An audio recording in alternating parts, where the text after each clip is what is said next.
Okay, we're going to go ahead and get started with our CJCC meeting. Can we do roll call, please? Monica Isham, Here. Julia Lyons, Here. Grant Gerber, Here. Andy Alvarado, Mike Waller, Here. Tweed Schuman, Doug Marotek. Are you here for Doug? Joe Sajera. Bruce Poquette, Katie Bellinger, John Yackel, Mark Helwig, Elaine Smith, Marshall Savitsky, Kathy McCoy, Bill Trepanier. You have a quorum. Thank you. Can everyone please join me in the Pledge of Allegiance? I pledge allegiance to the flag of the United States of America and to the republic for which it stands, one nation, under God, indivisible, with liberty and justice for all. Thank you. May I please have certification of compliance with the open meetings law? This meeting was noticed to the news media and the public as required by section 19.84 of Wisconsin statutes. Thank you. All right, we're going to go and look at the agenda for today. Has everyone had an opportunity to look at that? Any additions, subtractions, changes? I need to apologize, but we are going to need to delete number 8, sexual assault response team presentation. We will be moving that to May. Our presenter is ill today. Okay, so we'll go from 7 to 9 there. Anybody else have any changes? Okay. Moving on to public comments. Don't all jump up at once. No public comments. All right, approval of the minutes from the previous meeting. Let me find that. Make a motion to approve the minutes. Second. Okay. Guys are going too fast for me. All right, we've had a motion to approve the previous meeting minutes and a second. Oh, all those in favor? Aye. Any opposed? All right, motion carries. Okay, so let's move to 9 then, the executive and data committees for CJCC.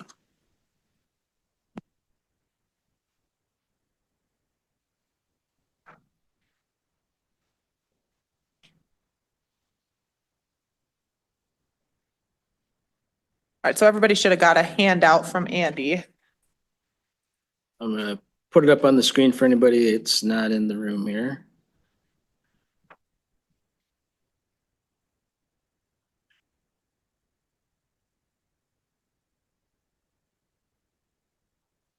So we had a discussion last month's meeting about kind of where we're going with the CJCC and a lot of moving pieces. And it might be beneficial to separate the workload a little bit and form some work groups or subcommittees, as well as an executive committee. So what I passed out and I put up on the screen for anybody not in the room, there are some additional copies over on the table if anybody in the audience wants to look at it. Just gonna blow this up a little bit. What I did is kind of took a look at some other CJCCs as well as like the National Standards book and some resources that are out there. So first thing is the executive committee. This would be kind of a committee that would help steer the CJCC on a more regular basis. Our CJCC meets monthly. Some don't meet monthly, some they meet every other month or quarterly, and the executive committee meets more frequently. Some meet monthly and the executive committee meets more than once a month. So it's all depending, I think, on how much you're working on or what you're trying to get accomplished. But, you know, for us, we have a 16-member CJCC. I think an executive committee of 5 to 7 members would be about right. The chair and the vice chair obviously would be good. County administrator, since that's usually in most places, the CJCC or the coordinator is not, you know, to leave it.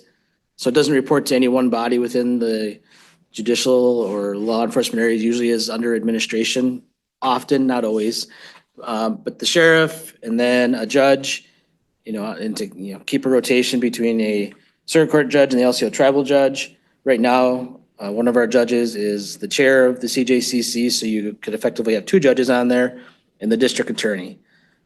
These are just my suggestions, but that would be a good executive committee. And then Obviously, they're public meetings, so any council member can attend and participate at the discretion of the chair of the executive committee. And then I laid out some general duties, they'd be responsible. It would kind of take some of the work off of the chair and vice chair currently and help with agendas and follow-up, propose to the full council the formation of work groups and special committees. I recommend to the council and then to the board ultimately, recommend chairs and members of work groups be responsible for reports to the full county board or the public safety committee. As we have open positions on the council, the executive committee could help with recommendations to the board for those appointments. Budget recommendations, identifying priorities, facilitating collaboration. Believe it or not, in some counties, CJCCs, some of the partners have conflicts from time to time, so the executive committee kind of helps smooth those things over. And then monitor and analyze justice system performance and compilation of reports to track success. So really they're driving the bus, so to speak, on a more regular basis. So that's kind of my suggestion. What you want to do with it's up to you. I did outline the data work group based on some other counties. I think that might be better since the executive committee's role would be to recommend work groups and subcommittees. That could be something they take up as one of their first orders of business. Second page is just kind of a general outline. And I borrowed some of this from the National Standards book or guidelines on how to establish work groups and subcommittees going forward. Obviously they're meant to advance initiatives and basically expand the work so that it's not just left up to one person going out between meetings and trying to get things done. You have a work group that's working on these things. Work groups are generally shorter time frame, specific items. You assemble the people you need, they get the project done, and then they're over. Committees are more standing, so they're in existence in perpetuity. But to form them, they should come from the executive committee. They bring that to the full CJCC for an approval. And when they do that, you want to establish the purpose, goals, time frame, if it's going to be limited or standing committee, and the number of members, organization. Work groups to be effective and committees need somebody responsible, so chairs and vice chairs or co-chairs. And then, listing out the things they're generally responsible for. And then the membership can be CJCC members or non-members. So, I'll go back to the data committee. Julie and I had a conversation that data committee probably is more likely to people that are not on the CJCC, but who are actually in the trenches and know the numbers and can help prepare the reports. Also, anybody that's a subject matter expert, community members could be appointed to work groups and subcommittees. So looking what's going on out in the CJCC world, executive steering committees are pretty popular, data research, evidence-based decision-making, which I don't know is something that we talk about directly in CJCC a lot, but it is talked a lot about kind of behind the door in HHS and in the judicial system, using approaches that already have been established with, prior uses, the evidence-based part. Communication engagement, juvenile justice. Some of these we kind of have informal, but we have pretrial. Some places have a committee that keeps track of that, like we have a hybrid court group that meets. Each of those could be individual committees as well. The other one I didn't list that I've seen is a operational committee. And that's more like internal to the county, like representatives of law enforcement, the court, the DA's office, just to talk about how things are working internal with the mechanics of our system. And then work groups, kind of some examples there that could be considered in the future.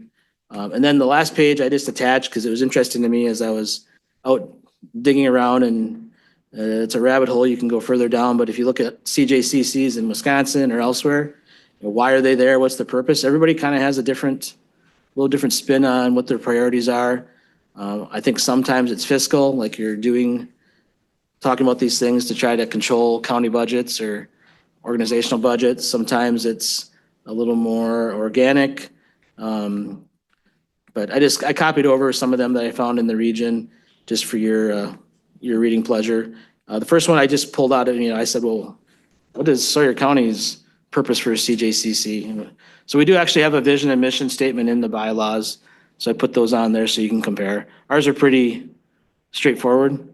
But yeah, depending on where you go, you can find a whole lot of different approaches and motivations for the CJCC.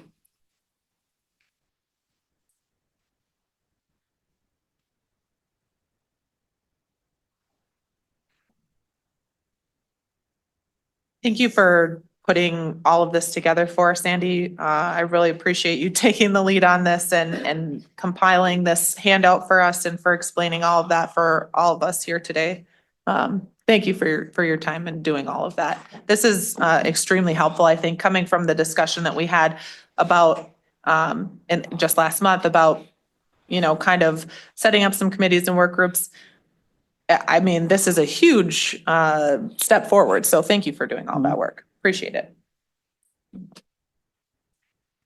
Okay, to move forward with setting up the committee, do we need to put this back on next month in order to make a formal action on it? Because that, for decision making? Yeah, I guess my suggestion, yeah, I think you should put it back on to do it. The other thing I think for the executive committee part especially, since it's not, I mean, in the bylaws it's allowed, we probably just want to run that up through public safety. Okay. Since that would, that committee, not necessarily the subcommittees or the work groups, but the executive committee is going to have a little more responsibility that we should make the full county board aware of. Okay. Okay. Can I ask that everybody kind of start brainstorming work group ideas that might be helpful towards some of the things that we're trying to focus on right now, or some things that we should, turn our focus to in the future, and shoot those ideas our way? Because I think that, if we can come in with, a little bit of, not necessarily like a survey or whatever, but an understanding of what everybody else thinks that we should have a work group on, that would be helpful to make decisions on what groups we should put together. And if I could, I'll just segue to 7 a little bit too. Okay. I don't have anything for the MOU. I've had some communication that they are going to be putting it on one of their upcoming agendas. Could have been on this week, so I haven't gotten any update. Okay. But I could see potentially the establishment of an executive committee. I didn't put implicitly in here like, X number of tribal appointees on the executive committee. I did try to make sure the tribal judge was included. But potentially that could come into play with the MOU as to, we're going to use an executive committee to steer the ship, so to speak. Maybe they want to reference that in there as well. Yeah, I think as far as keeping Judge Smith involved in that executive committee, I think that's the best Yes. plan. Yeah. Yeah. Okay.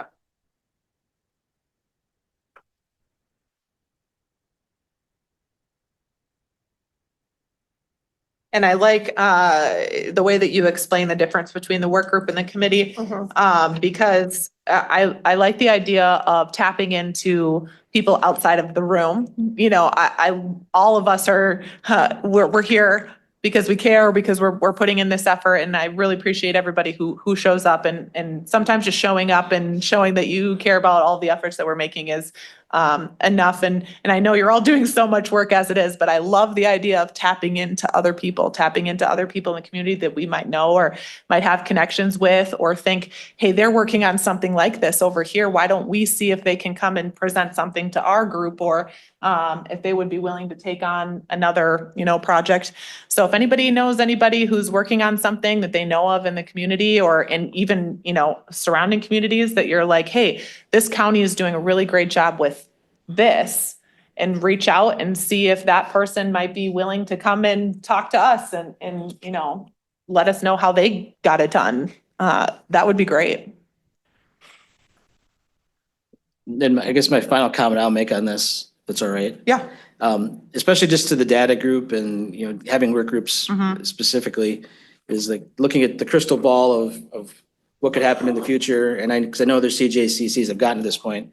We've really relied heavily on the TAD grant and other grant funds that Human Services has been receiving, as well as Justice Point has been aggressive in getting those. At some point, those might go away, and the county would have to look at contributing let's just say we're at about $500,000 right now. They're going to ask why should they contribute more tax levy to this, and the group's going to need to have the answers as to, this is the success we've had, this is the reduction in recidivism and our jail numbers. So Mhm. that's why that data is gonna be really important at some point, so that you have some measuring stick to say, not just, yeah, I think we have been doing a good job, but Right. you gotta put it into some quantitative data so that there's, it boils down to dollars and cents as well. Right. Right. I think, I'm sorry. Keep going. I was just gonna say that there are some good examples of data points out there that others have used for return on investment. So Right. it'll be easy to pick up some of those pieces to show where those savings can come from. Yeah, good idea. Good idea. Cool. Again, thank you so much for putting all of this together for us, Andy. It's a lot further along since having one discussion last month. So thank you for giving us that extra boost forward on this. Does anybody have any questions, comments, anything on this for today? But it will be on the agenda for next month as well to start formulating. Yep. Okay. All right. Well, thank you, Andy. We already talked about number 10, which is the MOU, and we don't have anything on that for today. So we'll have to go to number 11, which is the Justice Point report. Okay, so I notice on the agenda that it says pretrial diversion and recovery court. Do you want me to limit my updates to those specific items? I say go with your gut. I mean, I can. I can do whatever you want. Feel free to fill us in however you feel like you should. Okay, so pretrial numbers, we are at 106 on pretrial. We have 12 people on the wait list, so that wait list is coming down. We are fully staffed, so I'm hoping by next month that wait list should be gone. It's just a matter of getting through it now. Diversion, we're at 9 active. We have 2 referrals pending. We have 1 successful completion in the month of March.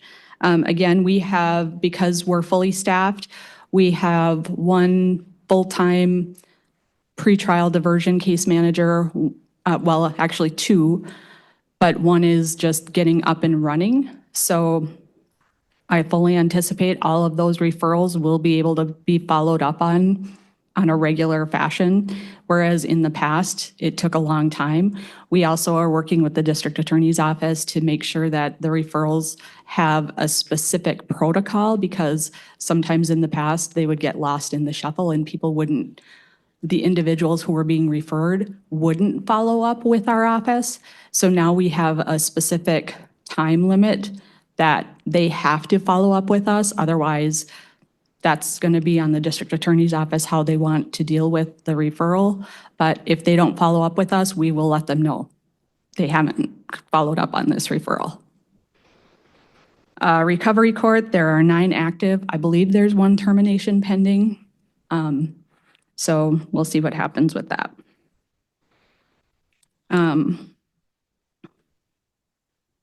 Again, we can stop there if. Okay. So as far as TAD funding, WATCP is month of April. In the past, we have had multiple people attend. At this point in time, we, meaning Justice Point, haven't registered anybody. And there's multiple reasons for that. Number 1, our funding is not where it was previously with TAD. So the registration has to be done by April 12th. But we just haven't registered anybody. We have to decide very quickly if we're going to send any of our staff. We haven't done that yet. So I don't know if we're going to send anybody to WATCP. We have our coordinator, and then we have a new TAD case manager. So those would be the 2 optional ones that would possibly go. In my mind, All Rise is a better option for the funding that we do have, which is in May. And also for that new case manager, I feel like she would be in a better spot in May. So if we're going to spend funds, I would rather spend it when she's ready and training will actually stick rather than send her right now when she's still learning. And I don't know that she'll even comprehend anything, but that's just where I'm at right now. So then on to All Rise, that's May 28th through 31st in Kissimmee. Does anybody have any questions about that? Okay, deflection. We're fully up and running with deflection. Training was held on March 12th and 13th. We had 78 people in attendance, including Leilani Nino, who is our grant administrator through the opioid abatement efforts with the opioid settlement funds. After training, she met with Sheriff and I. We went through possibilities for forward movement, forecasting, what she anticipates, what she would like to see from us. She really wants us to pursue future funding efforts. There's a lot of money left, a lot. So she wants us to spend. We have until May 31st to spend our remaining funds. We have a lot left, so we have to spend it. And then she wants us to apply for more. And there's a lot of different areas that it can be, that it can go in. It doesn't have to just be the areas that we've spent in. Mental health is a big area. So that was really kind of what we're looking at. The sheriff would really like to see a crisis response effort. So I think we're going to kind of focus on that. But we are up and running. Peer Systems navigators are in place. Law enforcement has been awesome about working with our navigators. We are working on, we have overdose prevention bags that will be distributed to community members. That will be done in conjunction with law enforcement. We have the bags, they just need to be put together. So we're working on that. Community outreach is a big part of that. Again, that's law enforcement is working on that with us and our navigators. So as I've been asking for, sober events, ideas, donations, I need help. I'm not creative in that regard. And I also sometimes, all of the other things that I'm doing, I don't have time to come up with those ideas. So if somebody has an idea or somebody asks for something, shoot me an email or come up with some ideas because that's helpful. Post-release transitional programming is also part of deflection. That's something that we're working on it, but it's kind of taken a back burner because we're so focused on the pre-arrest side, but that is something that's part of it. What I'd like to see happen is I'd like to see a link put on the inmates' texters so I can work with Lieutenant on maybe getting Relias to come up with, if we just do a link so that like Bill and Kendra, our current navigators, if they could just have a specific time that they would go in, because they can't go into the jail, but they can meet with them video-wise. So if we had a link, that would be helpful. And then inmates could set up a specific time for, release services or whatever. I think that would be the most effective way to go about that. So that's it for deflection, I think, right now. I've got something on that. Okay, You mentioned with the spending down on that grant, yep. that mental health and crisis response can be something that goes into. I mean, what, could you expand on? So that would be future. If we wanted to do it with this one, we would have to do budget modifications because Okay. we didn't write that into this one. Okay. But again, this one has to be spent by the end of May, so we're close. Yeah. Okay.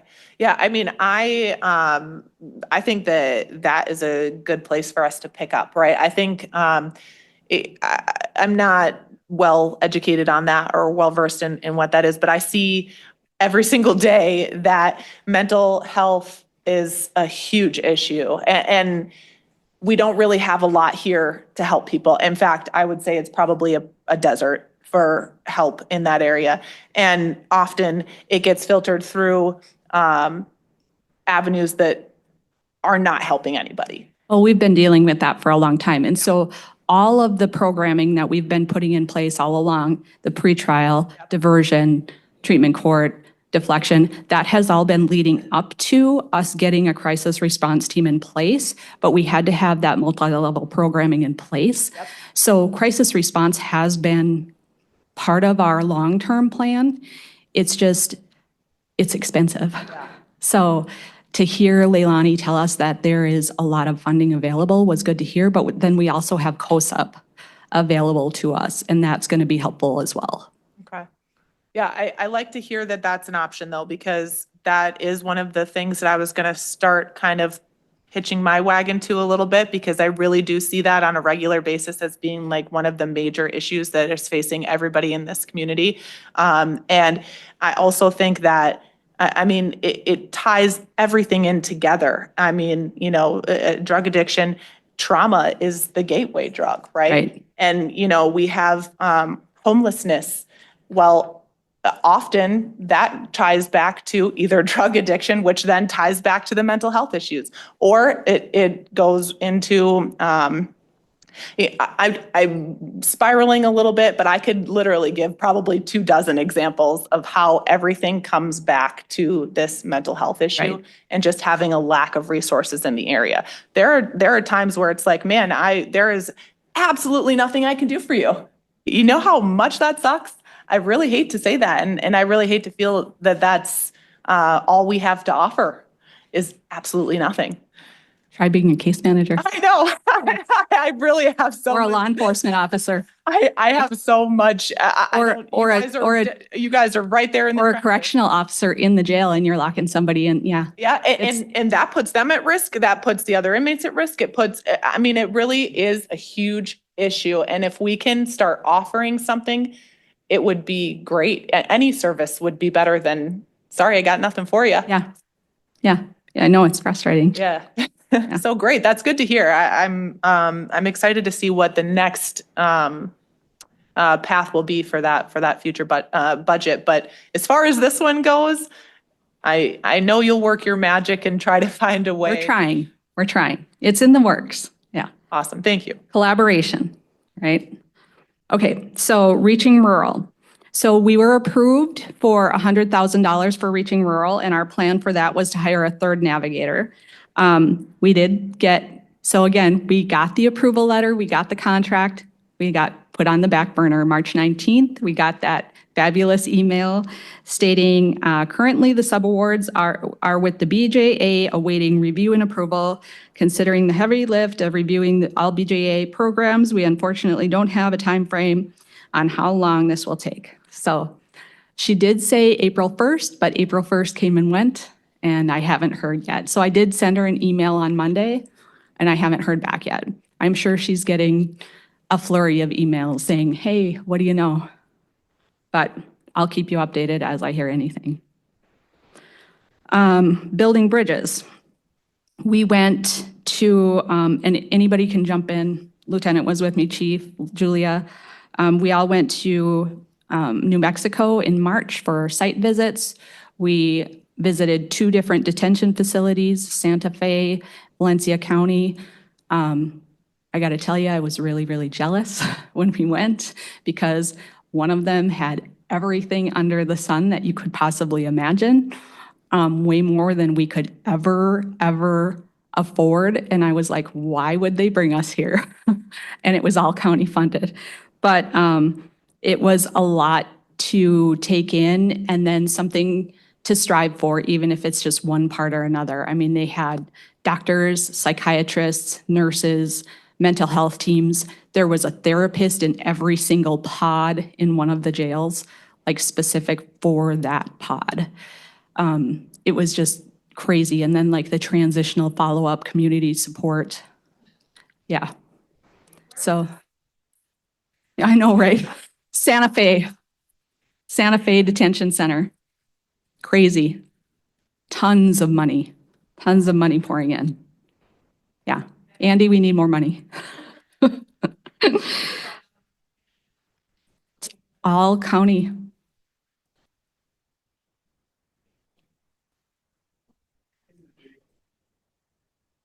Yeah. I know. I know. I'm so sorry. I suppose you can afford to be forward thinking when all of your current crises are under control. For us, I feel like we're constantly putting fires out. We don't have time to work on what might help in the future because we're right now trying. And to their work on average this. stay was 48 hours. I was like, how are you getting all of these people's services and out the door in 48 hours? Incredible. They should be, yeah, Yeah. incredible. So again, maybe for community updates, somebody will have more to say, but That's very. so that was building beneficial. bridges. We do have a development plan for our MAT implementation. We're working hard on that. I believe the funding applications for that are May 15th. I did reach out for confirmation, but I haven't heard back yet. That's $200,000 for us to do our MAT implementation. Does anybody want to speak to where we're at with our planning efforts? Okay, so that's where we're at. I'm pretty sure, I don't want to jump the gun, but I'm pretty sure we'll get that because we're doing really well on that. COSUP 2025, they put the applications out, then they retracted them. They are telling us that those will come back out, and they have highly encouraged us to apply for that. That's $1 million. Again, that's going to be really kind of focused on that mental health piece in conjunction with that opioid response. So we'll see. You have to wait for the applications. Jail program updates.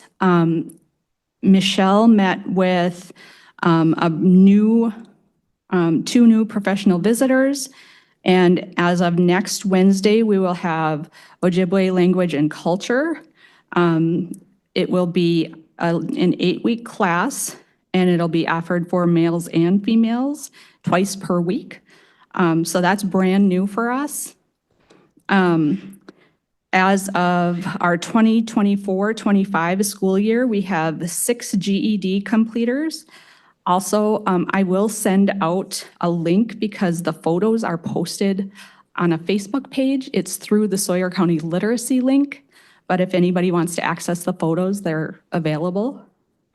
And then we have Pathways Home, which we've always had.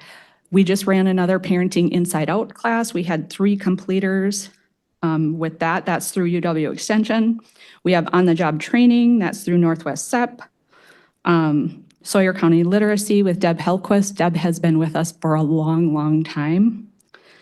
We have 12 Bible study programs currently running, 8 AA programs. Michelle and I met with 6 of our AA providers a couple of weeks ago, and they are a highly dedicated bunch. And then we have 3 that were running or that are up and coming, art therapy, financial literacy, and meditation. Financial literacy is a huge one. That might go toward more that post-release transitional. I think financial literacy is a good area That's for that. 2 people through Johnson Bank. Great. Yep. So that's all I got. Awesome. Does anybody have any questions for Becky? Oh, and our offices. We're in our offices. That's right. So huge thank you to maintenance, IT, Andy, for all my whining. I tried to peek down there weeks ago. It wasn't done yet, so I might come check it out.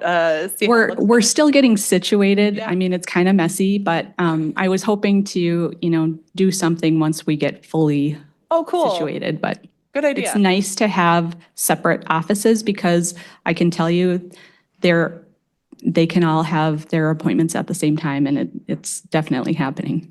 That's great. Yeah. Wow. Thank you, Becky. Appreciate that report, and I'm glad that you did go into all of it. Julie and I kind of looked at each other like, why? It's it's definitely my fault. Because they always send me the agenda ahead of time, you know, to look at it and approve it and everything. And I was like, it's great. Liz, I think if you just do like Justice Point update. I in can give there, you a and then- copy of this if that and then helps. some of the key points, but as long as we kind of have that open. Yeah, It is- because then they give a full yeah. report and then put the individual maybe on. Those were Andy's suggestions that no one Okay. responded to. We've made multiple attempts to get what you guys want on these agendas. Yep. Yeah.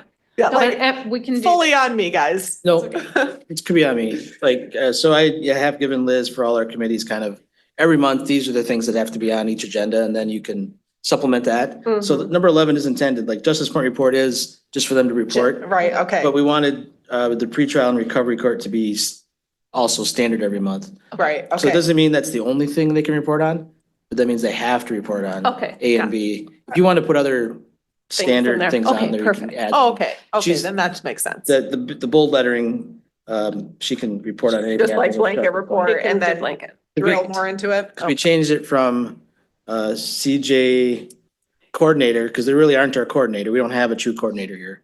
They're a contract agency for those things. Mhm. The other thing, just to follow up to the mental health conversation is, I understand the frustration and we do have a gap, but just to make sure, you know, something is broken. I think we do have resources and we do have people here and we do have programs, but we're not getting the people to the programs and getting them access to them.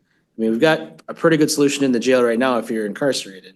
But somehow referring people to other programs when they're, you know, if they're in recovery court, what's available to them?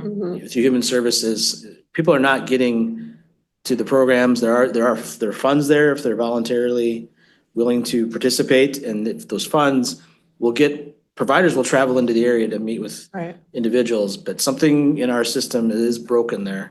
So that might be a good work group. That would be a great Yeah. work group. I was just gonna say that. That's an excellent Well, work. group. and we've identified, actually as part of the community health improvement assessment and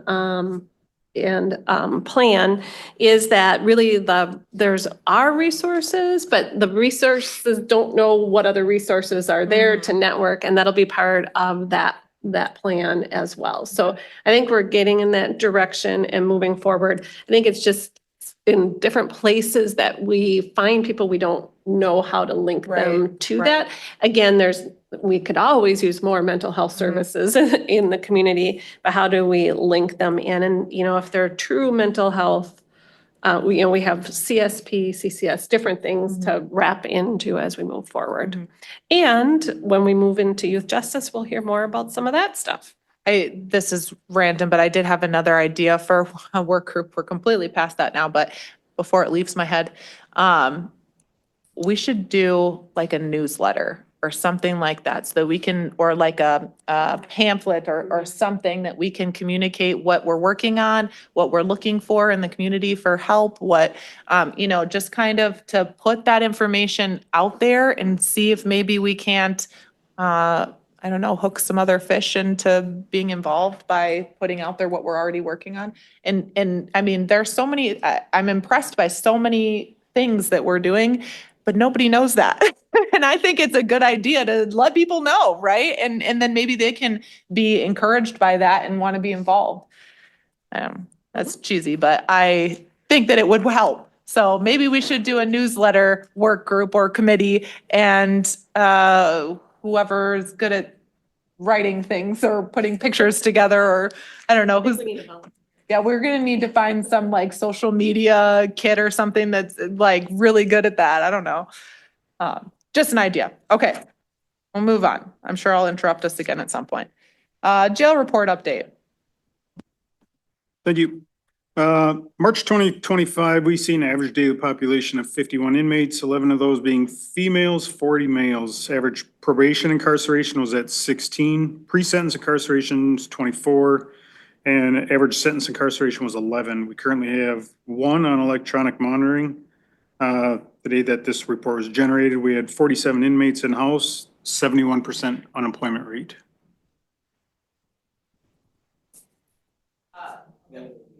Yep.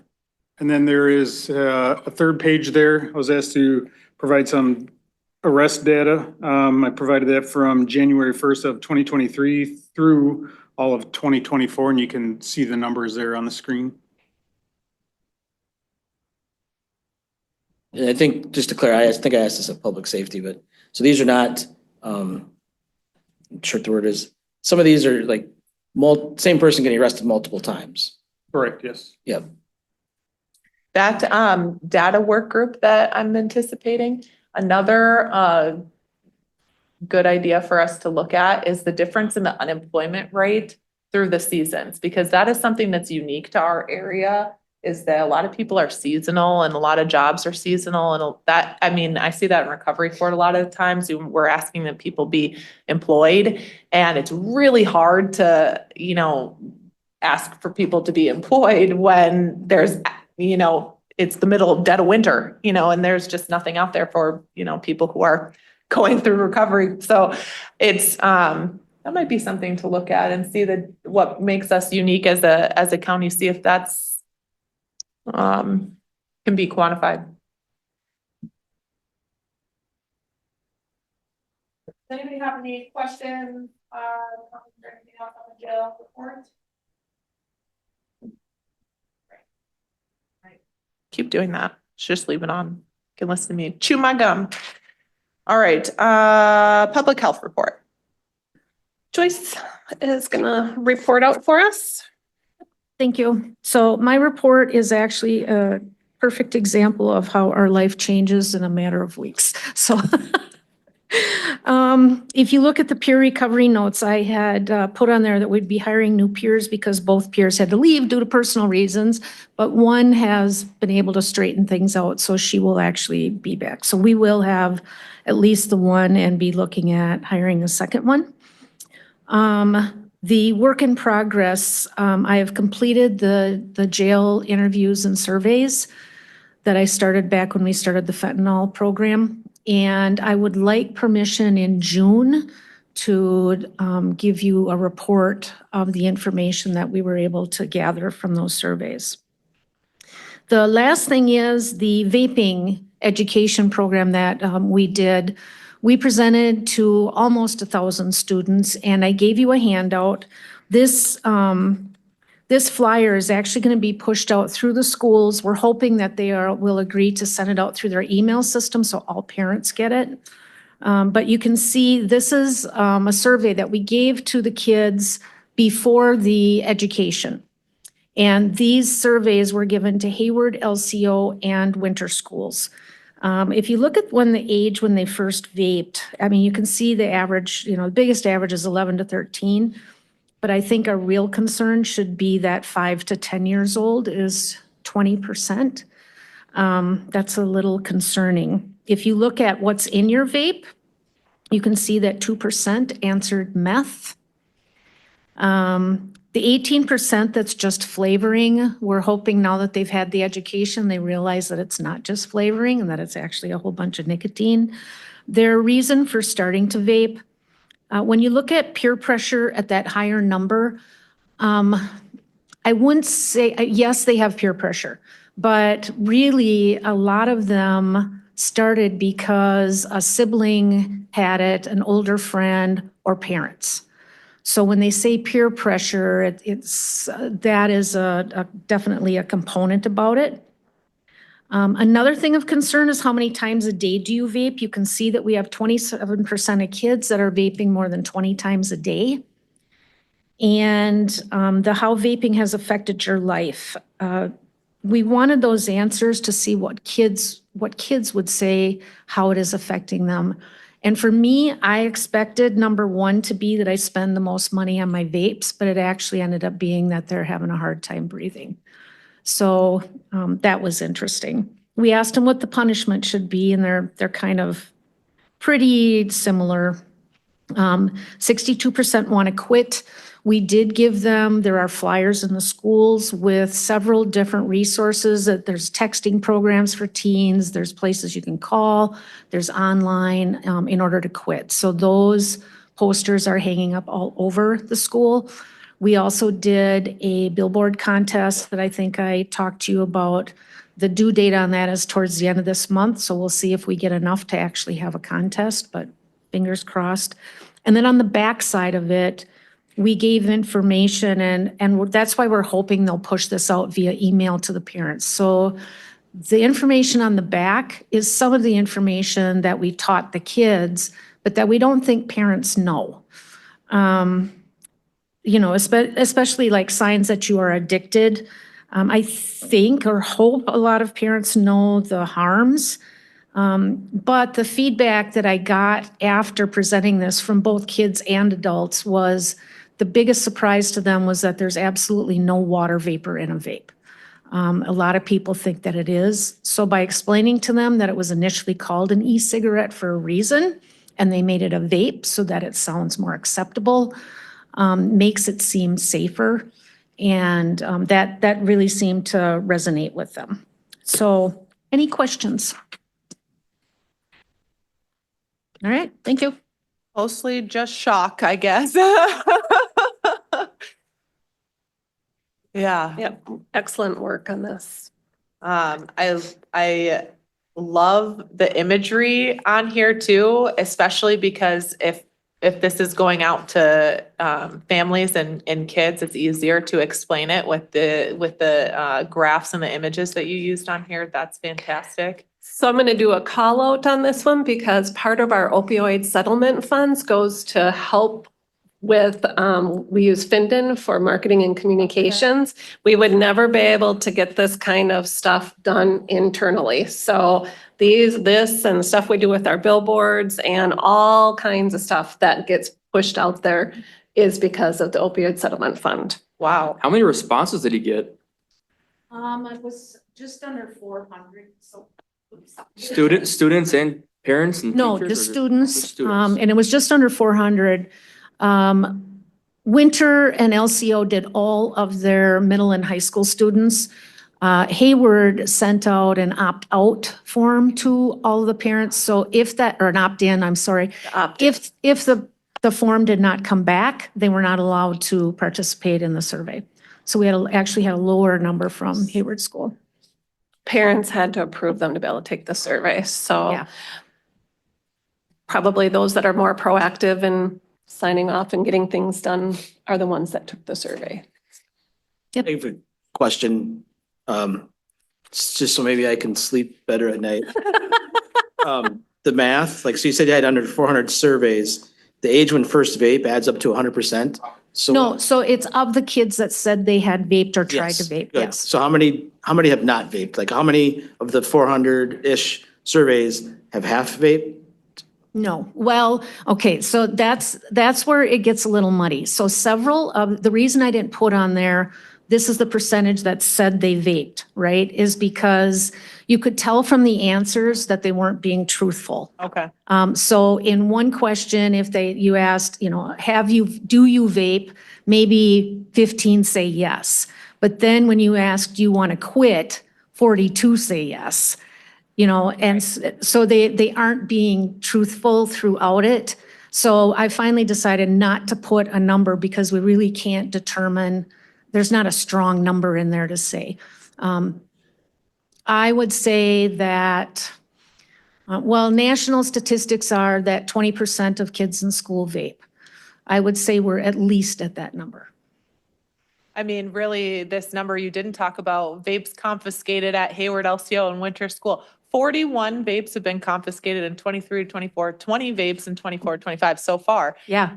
6 of THC for the audacity. I mean, can you imagine? When I remember, this is not gonna totally get us. I know, you're totally flashing but back, aren't you? Remember one of my friends who was a baseball player, and he had a chew tin in the back pocket of his pants. And of course you can see because it's a circle. And he wasn't allowed to play sports the rest of the year. Everybody was in an uproar about it. And I mean, this is like Yeah. friggin' THC vapes to school. Well, and that's what I mean. So if you have 41 vapes that are taken and you have 20 kids that say they vaped, that's not true, right? And so that's why the number is a really difficult number. You are, I was gonna say another word, but I shouldn't. Bring that into school? No, but Judge, it used to be joints and just, pipe to school years ago. Oh, I didn't know that. Why wasn't I invited? I'm just kidding. But for real, like that is insane. In I know. school though, Yeah. not in the school, maybe the skate park, I don't know, but Yeah. that's Okay. insane. I don't know what Wow. world you were in. I was a good girl, that's fair. Yeah. Wow. Wow. So we should move on because we're running out Wow. of time. Yeah. Wow. Thanks. Thanks again. Joyce, always with the, okay, Health and Human Services report. So that's you. It's really what youth justice report. Sorry. Oh, yeah. Sorry. I was thinking it was you. That's the specific report that has to be on every single month. Right. So I can start by kind of piggybacking off of what Joyce was talking about and talk about that we are really starting to recognize that the juveniles we're working with, it's not just THC they're using. We're finding they're using fentanyl. They're taking God knows what kind of pills. They are using the more significant drugs. And when I first started working here in 2022, in my head, I was like, yeah, kids are using marijuana, but they're also committing these significant criminal acts. And at that time, it was like pick and choose your battles. But I think now that we're starting to recognize what a big problem this is for youth and adults alike, we need to start to look at things a little bit differently and look at more AODA services for our kids. The other piece is that we're starting to recognize that the youth we're sending to residential services to get help, learn coping skills, learn life skills, deal with a lot of their trauma and help them in being able to better handle the trauma and what they've been through. We're recognizing that they can do the programming, but just like adults, we bring them back to our community and they are right back into hanging out with the same peers, same family members, and it's the same mentality that they quickly fall back into. So we are also looking at starting to talk about different ideas for that, to better serve our community here locally rather than all the money and dollars we're sending out, and travel for caseworkers and time spent. We're trying to be creative in how we can move into a new idea in that regard. We are kind of excited about, not kind of, we are very excited about our new truancy position and diversion program and workers. We are just getting this rolling. We have our first intake scheduled for next week. And so we're going to be starting to work with those truancy referrals that we have received. We have hired for our truancy position, and we are very excited to announce that this will be Melinda Hoyos from the middle school, who is the para and special ed there. And we are very, very lucky to be getting her. She does great work with some of our hardest kids, and she's been able to form relationships with the hardest kids that we have. She's not able to start until June 1st, which we were very flexible with that with her because we wanted her that bad. And so we are waiting for that. But in the meantime, we are going to have the contracted program, Sorona, that we contracted with, start to work on the referrals we have received and start to build that relationship and rapport with families and figure out what the barriers are in regard to truancy. And if we can get those kids into school yet this year, we're going to work towards doing that. Otherwise, we definitely plan to hit the ground running hard in the fall and have a plan for each one of these kids. We also have our youth justice program sending referrals to the Sorona program. And just a quick reminder that that program is more of that in-home intensive piece to work with families on better communication, empowering parents to take their role back as a parent, implementing consequences and rewards, and really helping identify different services that can be used in those families. So we're excited for that. We're excited also about some different services that we have been able to identify to use in the community, and doing referrals through either youth justice or the new truancy program. And that is, we have Bajiki that has a new program called The Good Life, where they're doing a lot of work with families who are either, initially it was supposed to be families that are involved in the justice system, but they're able to kind of expand on that and be flexible for families that are at risk of being involved in the justice system. So we are going to be utilizing that a lot. We are also going to be utilizing referrals to our CST program here at the county. We would like to do referrals to Northwest Connections for parents to get additional like parenting classes, or if they have hard teenagers. We do want to start utilizing a lot of these services that we have in place that but like families aren't going and being proactive and getting signed up in this stuff. So we are going to attempt to make that part of their informal agreement with us, that these are things that they will do and work on. And again, just a reminder that if families aren't doing these different things and kids aren't going to school, we can send their case to court for a formal court order. We did also learn in a CIP training that there are some statewide resources for mental health, and there's different hotlines that can be utilized. So workers are now aware of that, and they have the number available to give to the kids and families that we're working with. I think that's all. I am just double checking. I think that's it. Any questions? Anybody have any questions? Go. AODA was mentioned. Is the first letter of AODA alcohol? Yes. Alcohol and other drugs. Okay, so I haven't heard much mentioned about alcohol. How is the alcohol use in the counties with kids nowadays? Significant. And I could have expanded on that as well, but we have kids we're working with that are currently full-blown alcoholics and need treatment to treat that. And the alcohol, as we know, contributes to poor choices being made. And we can keep some of our juveniles under control, but when those same juveniles fall back to alcohol and, they're not just having a couple drinks, they're getting blacked out. And that is when we see more referrals coming in for additional charges. Maybe we should report on that a little more. That's good. Thank you. Yep. Anything else? No? Okay, thank you so much.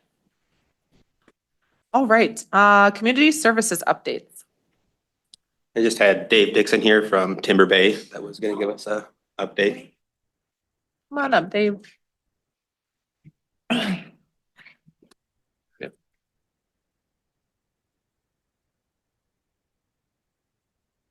Thanks for having me here today. My name is Dave Dixon. I moved to Hayward in 2000. And was a teacher here for 17 years, been retired for 8 years. I've been working with kids my whole life, 34 years as a teacher and a coach. And I'm bringing to Hayward, coming to Hayward is it's a faith-based ministry called Timber Bay. It's based out of Minnesota. They have 18 Timber Bay programs in Minnesota going in different places.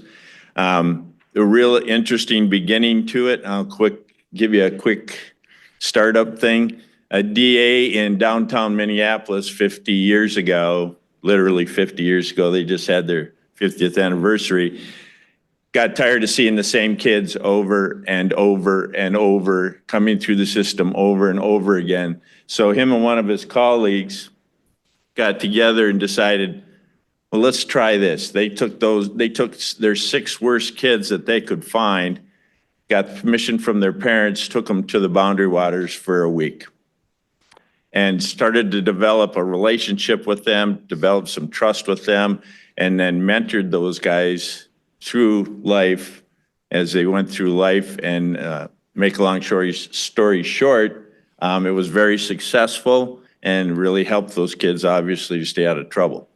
So that's kind of in a nutshell what we're going to do with Timber Bay here in Hayward. They have moved to Wisconsin. There's a Timber Bay group in Birchwood. And they're looking at starting one in Phillips, and there's also possibly one starting in Spooner.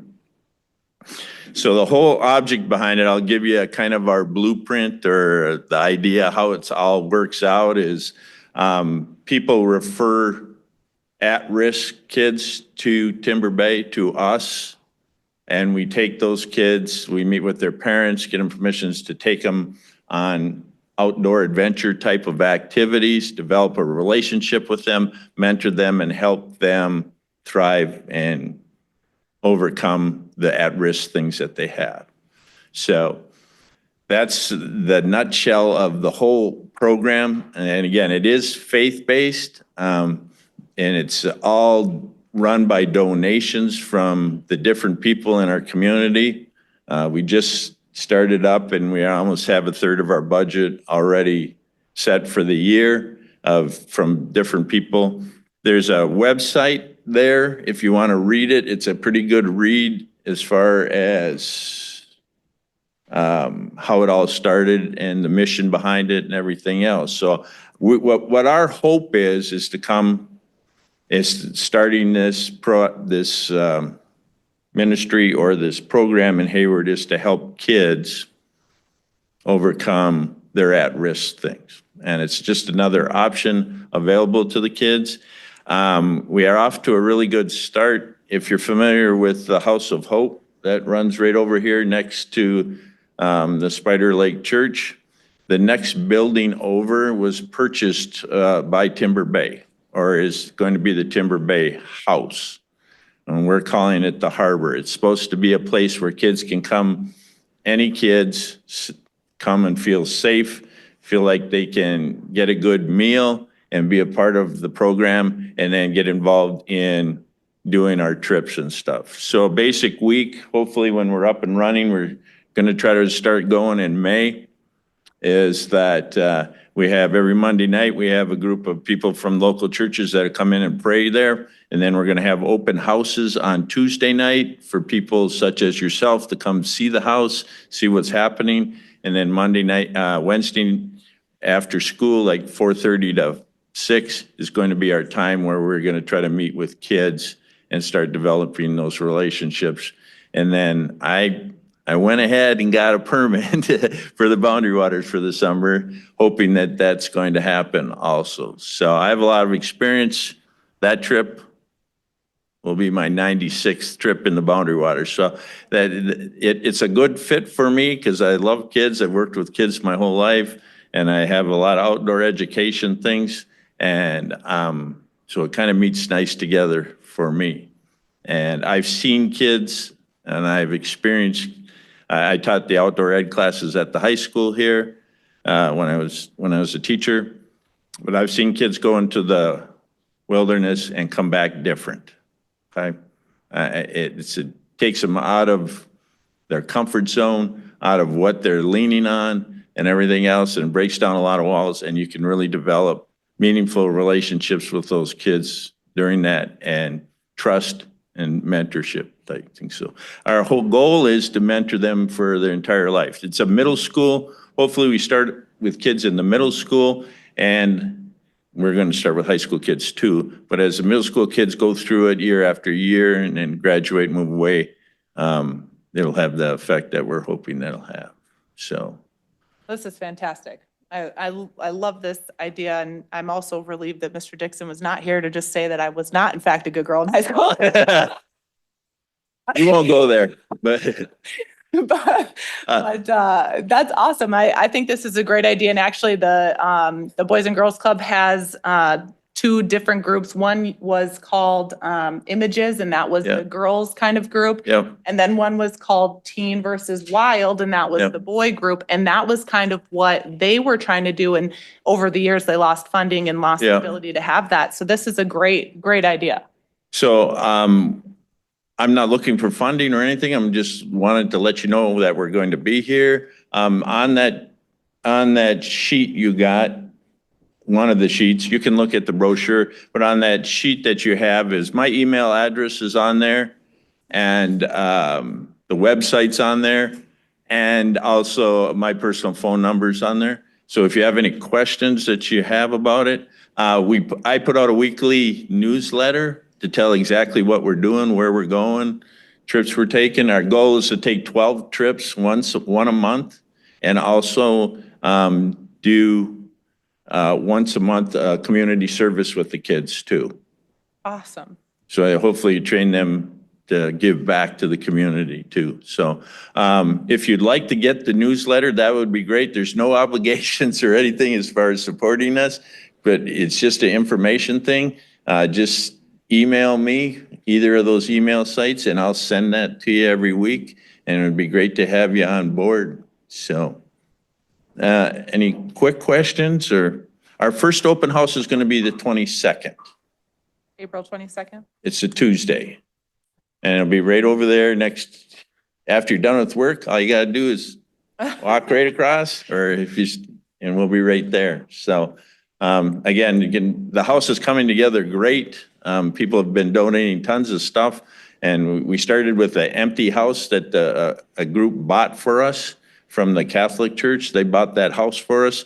And we've just been taking donations from people and equipment and stuff, and we still need a lot more stuff, but we're about to the point where we're ready to have an open house so people can come in and see. And then taking referrals, Kim and I worked together at the high school and did some stuff together. So I've already met with them and Northwest Passage and those. I have in the schools, I know everybody at the schools, so it's a good connection there, and it just kind of was a no-brainer. And Olson, Craig goes, can we send you all the kids we don't want? And I said, yep, those are the ones we want. So it's really targeting the kids that are in between, that have lost, that are out there, that we don't want the athletes, we don't want them. People ask me, you want the ones that are parked out in front of Marketplace in their trucks? And I said, not really. We want the ones that are inside robbing the place.